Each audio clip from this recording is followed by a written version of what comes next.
and sisters, good morning. Good morning. It's been a little over an hour for a lot of us who have been in the chapel, so I'm just going to take like 3 seconds and invite you to take a breath. There's been a lot of reflections that were given that sort of reformed in very deep parts of our brothers' hearts. And so I think one, out of reverence and respect to that, and two, for our own physical sakes, to just breathe for a moment. Because my words, it is finished, so you know we're coming to the end. So that's, if what I'm saying is not consoling, at least Jesus is consoling here. Because I'd like to focus my reflections on his words, it is finished. And the rest of the line in the gospel is he bowed his head and breathed his last. So this is sort of the moment where Jesus makes that transition, that human transition into beyond the human experience, beyond into hell. I don't want to get into other people's talks, but this is that moment. And to be honest with you, this is the first Lent ever, maybe a year after my conversion when I was like 16, super Catholic and all into it at the book. Maybe then, but as far as I can remember, this has been the first Lent that I've come to, and I felt tired after. And it never dawned on me to think, that makes sense. You spent 40 days in the desert. To be honest with you, it's felt like it's been a little more than 40 days for me, and maybe for you too. But nonetheless, there's no more welcome word for someone who's tired, who's been in environments that are difficult, the desert, internally, maybe externally, depending on the situation. We're uncomfortable intentionally or unintentionally if we're just living. So it is finished. Take a breath. There's no more welcome word.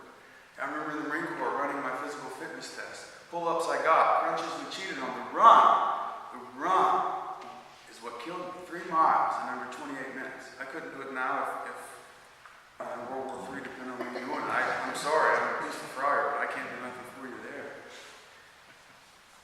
What does that word mean, Jesus used? In the Greek is tetelestia. It's a kind of an economic term that means paid in full.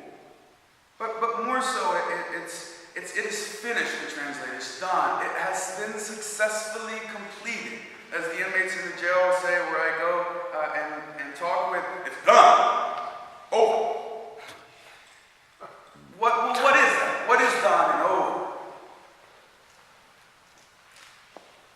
The work that the Father gave the Son to do. When you hear that word work, it's in the liturgy. It means past condition. The equal sign, you hear work in the liturgy, equal past condition. Life, the death, resurrection, and I would push it to say ascension of the Lord. My journey this Lent has been one of intentional thirst to follow the Shah. Has been one of discipline, but it wasn't what I gave up for Lent that's made the biggest difference in my spiritual life. It really had very little to do with it, except for the extra time. I gave up Facebook, except for the extra time it gave me to pray a rosary or to read or to light my candle from Gethsemane in my room and to just breathe. To be honest with you, I was excited last week. I thought I got to preach on the 7 last words, and this is the day of mourning, and I can't get past the resurrection because it forms everything in my mind. It forms my metaphysics. It forms my relationships. It forms my day-to-day simplest task. How do I preach about something where we should be mournful and kind of maybe a little morose or maybe a little downtrodden, quiet? How can I preach about that when I know the resurrection is there? I can't get past it. And I haven't been able to. I'm not here to preach right now about the resurrection. That's going to come. That's what's coming on Sunday, tomorrow night, Great Easter Vigil. But I am here, I think, to say, breathe. It's finished. I've done what the Father has given me to do, and what you are to do is not going to add to it. We can't add to it. We can live it. We can offer it. when our work becomes something of our own, it's egotistical, it becomes comparative. Look what I'm doing versus what you're doing. Look at my grades. Look at my medals. Look at my invitations to speak here, to hear this person's spiritual direction. We're trying, I think, and overburdening ourselves. This is what I've come to at the end of this Lent. We overburden ourselves with our own work as if it's going to add something to our life. The only meaning and purpose of work is to find Christ in that, to discover ourselves in our work. I mean, Vatican II, I just read Reverend Navarro, and it talks about the dignity of work. Why? Because it's a world of participation with the Paschal mystery. It's what sustains the world, holds all things together in himself, the Scripture says. So this weekend for me, and I hope for you, is the time of a steel frame shot of the Paschal mystery, where the church herself breathes and tells us, slow down for a moment. Every Mass is the Paschal mystery. Every sacrament is the Paschal mystery, because it's Christ himself who acts. It's Christ who baptizes. It's Christ who consecrates. It's Christ who forgives sins. It's not us. It's not the priests. It's not the bishops. It's not the Holy Father.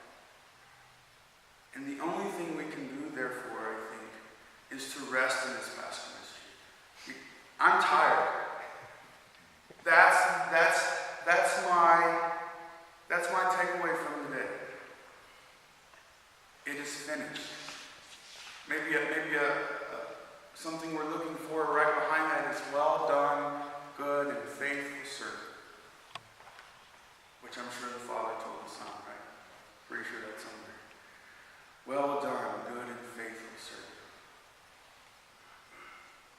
So this hour of Jesus that Rashawn talked about in the Johannine language absolutely is the death and resurrection of the Lord. Yesterday at the Last Supper, when we began this, we heard the narrator say, his hour had come to depart from this world and go to the Father. His hour. Jesus prays to the Father at that same meal. He says, Father, the hour has come. And I invite us today, brothers and sisters, to breathe through this hour. It's really a marvelous time in the church. And you know, I'd be honest with you, I know after this Easter season, I'm going back into the desert. Right? I'm going back into the desert because my life is not done until it's been completed in my death. It is finished. That's when I'll come to that final, well done, good and faithful servant. Final, it's finished. You can breathe now. This human adventure's over. It's been a while. Thanks for the ride. So brothers and sisters, it's going to feel like a long hour. Right now, it's a painful one. The resurrection's coming. I know maybe it's probably not theologically correct to say, think of the resurrection on Good Friday. I can't get around it. Convince me otherwise. Live the Paschal mystery as it unfolds before us these next few days, brothers and sisters. And I invite you to just breathe. And on the journey afterwards, when you're ready to give up because school is just too daunting, it's superfluous now. I'm done with it. When living with one friar or in a specific location or a certain ministry, I'm done with it. I'm over it. When you pack your bags, like in the Bishop, when you had your bags packed, everyone has that story. Every friar you meet will have